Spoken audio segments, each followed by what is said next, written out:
This is TWiT. Speaking of crypto, this story's been slow brewing for a long time. Lastpass, longtime sponsor here at TWiT, no longer, but a longtime sponsor. Many months after they stopped their sponsorship, we learned that they had been hacked.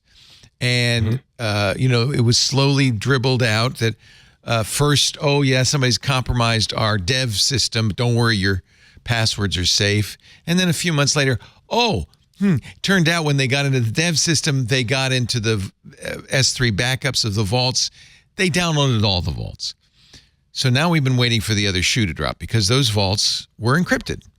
Some of them better than others. We've learned, and Steve's talked about this on security now, that some of those vaults were, protected by a single iteration of the key derivative function, which is not super secure, unless you had a really good password. But as you know, most people don't have super good passwords. Most people don't. Yeah. So we've been waiting, and I've always said, well, we'll know if this is a problem if we start seeing hacks. Yep. They say now, this is from Krebs on Security, Brian Krebs reporting, we're seeing hacks. Taylor Monahan, lead product manager of MetaMask, which is a cryptocurrency wallet for Ethereum.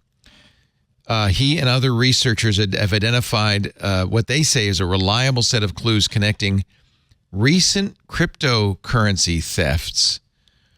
More than 150 people robbed of collectively more than 35 million worth of crypto. What do they all have in common? They use LastPass. Taylor says, pronoun is she. Monahan said virtually all the victims she'd assisted were longtime cryptocurrency investors, which meant they were security-minded and sophisticated. Importantly, none appeared to have suffered the sort of attacks that typically preface a high-dollar crypto heist, such as the compromise of one's email and or mobile phone accounts. This is Brian Krebs writing. Monahan wrote, the victim, this is on her Twitter, the victim profile remains the most striking thing. They're truly all are reasonably secure. They're also deeply integrated into this ecosystem. Employees of reputable crypto orgs, VCs, people who build DeFi protocols, deploy contracts, run full nodes, and have ENS names. I mean, these are, sophisticated people. Yeah. The diversity of key types drained is remarkable. The 12 and 24 word seeds generated via all types of hardware and software wallets, Ethereum presale wallet JSONs, wallet.dats, that's what I've got, private keys generated via Mu and others. However, it looks like nearly every victim had used LastPass to store their seed phrase, which is the private key needed to unlock their cryptocurrency investments. Now, in fact, I have a wallet and I forgot the password. And the reason I don't know how to get into my wallet is I did not put it in LastPass. Oh, no. So was I the idiot or? It's 4-1 for Leo. I love Brian Krebs, and I've known him for, over 20 years. And I started reading this and I was like, maybe this is a reach. Gosh, I don't know. But I'm like, that's unlikely. And boy, the people he's quoting are great. And I was like, but this doesn't. And I got to the part which I'd forgotten, which was LastPass never upgraded their sort of security mixing over time. So if the PBK DF2 did not have sufficient. Short password and not enough iterations, enough iterations of that routine, then they didn't make you change it. This is a problem. This has been a problem in some password breaches. Seems to have abated is that sites used to use simple SHA-1 hashing, which is now considered an outdated algorithm. But it's also, you could have a short password, have it just SHA-1 and hashed, and it was easy for crackers to make up what are called rainbow tables. I'm sure you and Steve talk about this, but it was easy to have pre-computed tables to crack common passwords. But then sites got smarter. They started using longer hashes. They started forcing security updates. They'd notify people. They'd push out password requirement update notices. They started using salting, which meant that every password, even when hashed, was different. Like all these great things, but LastPass, for some reason, never said, hey, you haven't changed this since whatever, it is no longer secure, you need to do something, it would have been trivial because they don't know your password, but they do know your excuse me, they do know when you last made a change. They have some metadata about it and it's disclosed. 1Password, as I recall, because I remember a report came out several years ago that looked into the iteration and the algorithms being used, and 1Password wasn't perfect, but it was kind of in the top of the heap. LastPass wasn't bad, but 1Password since then dramatically increased, as did LastPass security. And so I think even if my LastPass storage vault from 15 years ago were uncovered, I don't think it's crackable today. But a LastPass one from several years ago without being updated is ostensibly has the chance to be.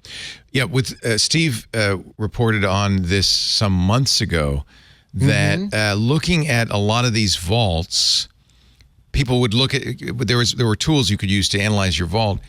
Many of, in the early days, LastPass used PBKDF2 with one iteration. Say that 5 times fast. Which is very weak. Which is very weak. That's the key derivative function, which hashes. So you have a password, you can read it, monkey123, and then you run it through the PBKDF2. It's now hashed. The more times you run it through, the more difficult it is to brute force.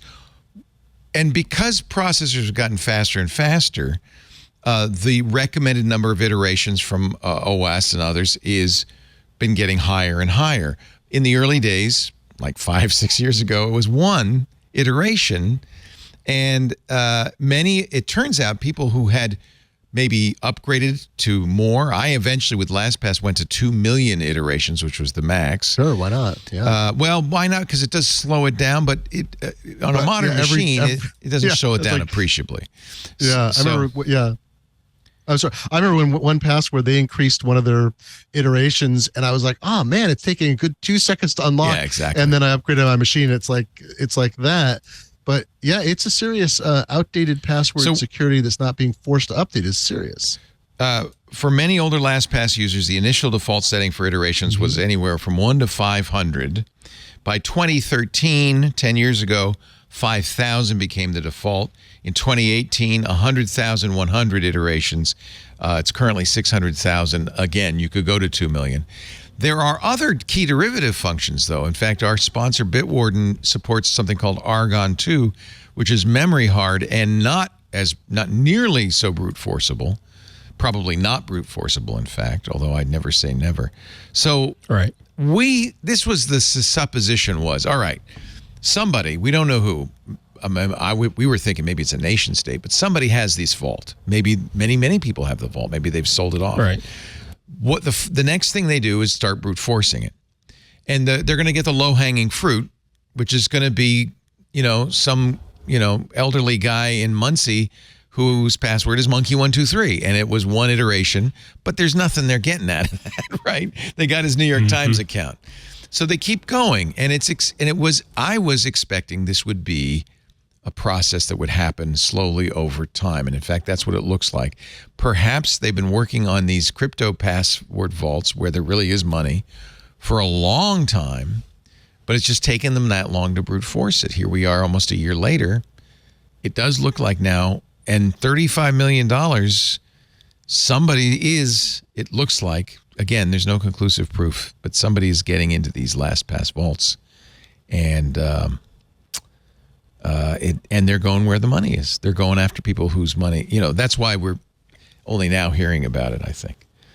So I'm probably one of the 0.5% of folks that are still using LastPass, and I feel fine about still using LastPass. I think it's fine to use it now. Down, yeah. I thought about it and said, you know what? Their noses and faces in the mud right now, and they're quite embarrassed. I've got a hunch they're going to get their crap together, go about this the right way, and really tighten things up.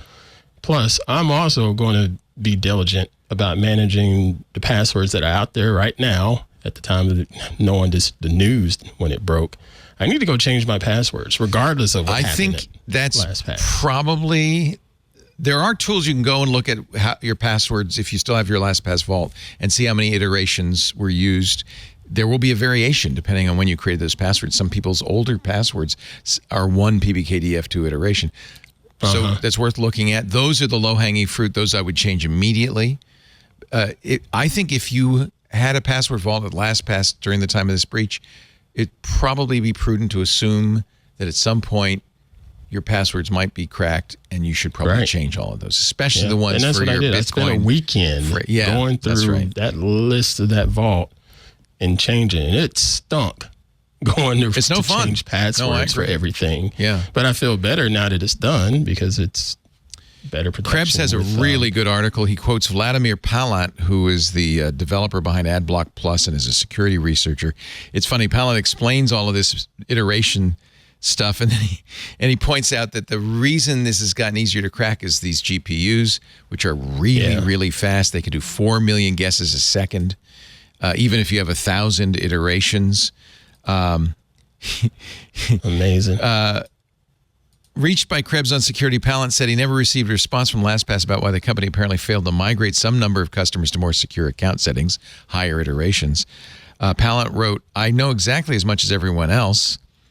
LastPass published some additional information last March. This finally answered the question about the timeline of their breach, meaning which users are affected. It also made it obvious that business customers are very much at risk here. Federated login services being highly compromised in this breach." Palant said upon logging into his LastPass account a few days ago, he found his master password was still set at 5,000 iterations, which is pretty darn weak.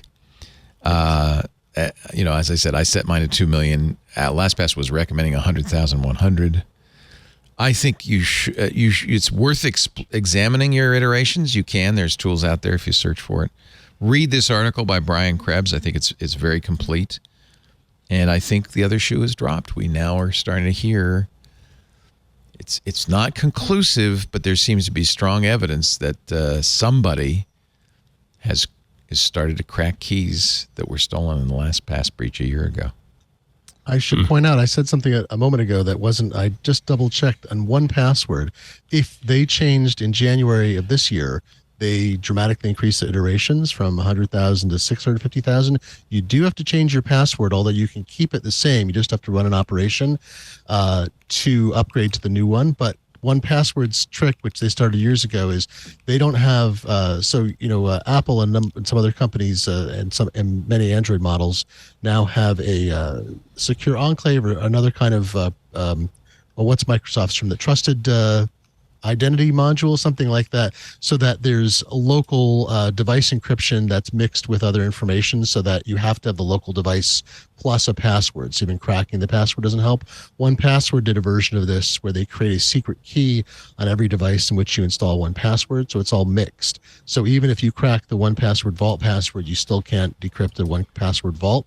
So the password should be strong, but there's this other element that's a device-based encryption element. But if you want to increase, which now that I read this, I'm like, oh, I need to do this. If you want to get your password up to the maximum protection, you just have to essentially change it even back to itself, and they'll regenerate the key and get you up to the latest iteration. Yeah, Bitwarden has a actual setting that you can regenerate the you just hit the key button in it.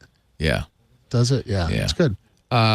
Read OWASP, which I have to look up because it stands for the Open Worldwide Application Security Project.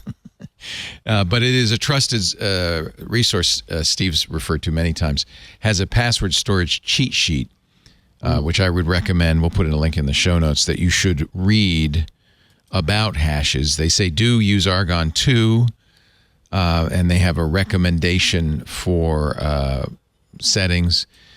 Then if Argon 2 is not available, which it isn't on most password managers, it is on Bitwarden, use scrypt. For legacy systems, use bcrypt.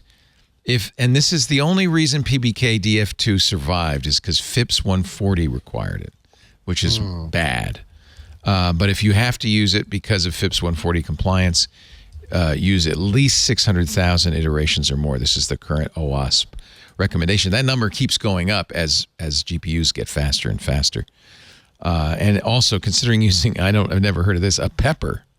We've talked about salting hashes, but consider using a pepper pepper, full flavor, to provide additional defense in depth. And so there's a lot of information about hashing versus encryption, how attackers crack it. The Brian Krebs article is good. Interesting. Yeah. Never came across the pepper before. So you add input. I see. You add a secret to a password during hashing, as opposed to the salt that's stored alongside it. The pepper is kept separately elsewhere, like in a hardware security module. Well, that's clever. Salt and pepper. Yeah, and then the pepper, that's where you get that hardware security, that secure there's enclave. The phone companies work with the FTC to develop this, the FCC to develop this secure caller ID verification system that's been slowly rolling out onto phones and things. Shaken and stirred, right? Shaken and stirred. They worked hard to force those names in there, but salt and pepper, shaken and stirred. Come on, you gotta have it. That's a. What do they call it? Is it a retronym? When you Congress does this all the time. They've got a bill and then they reverse engineer it so it means something. I think shaken and stirred is a retronym. This episode of Tech Break is brought to you by ACI Learning. If you're ready for a new career in IT, then check out ACI Learning. They offer affordable certification-based training that will help you launch your new career in IT. Individuals use the code TWiT30 for 30% off a standard or premium individual IT Pro membership at go.acilearning.com/twit.